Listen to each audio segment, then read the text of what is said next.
የመንግስት ደጋፊ የሆነው ኢዜማ በምክክሩ መግባባት ላይ የተደረሰባቸው ሀሳቦች የኢትዮጵያን ችግሮች የሚፈቱ መሆናቸውን ተገንዝቤያለሁ አለም።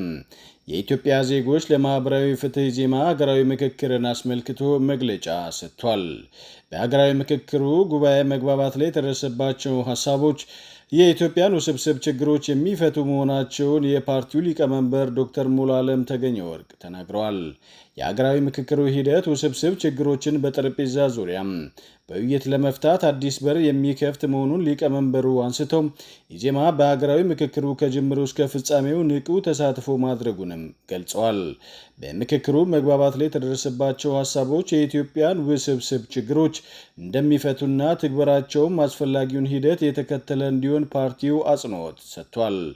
ሂደቱ በከፍተኛ ሀገራዊ ኃላፊነት ከተከናወነበት ጊዜ አንስቶ የሂደት ጉድለቶችና ማረሚያ የሚሹ ችግሮች ያጋጠሙ ቢሆኑም ፓርቲያቸው ችግሮችን ወደ ይፋዊ ውዝግብ ከማሳደግ ይልቅ በክትትልና በውይይት እርምጃዎች እንዲወሰዱና ሰነዶች አዎንታዊ ትርጉም እንዲኖራቸው ጥረት ማድረጉን ዶክተር ሙሉዓለም አብራርተዋል።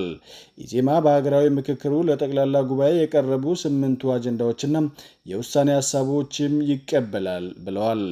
በምክክሩ መግባባት ላይ የተደረሰባቸው አጀንዳዎች ለሕዝብና ለመንግስት የሚቀርቡበት የትግበራ ወሳኝ ምዕራፍ ላይም ኢዜማ ድጋፉን እንደሚቀጥል ነው የጠቆሙት።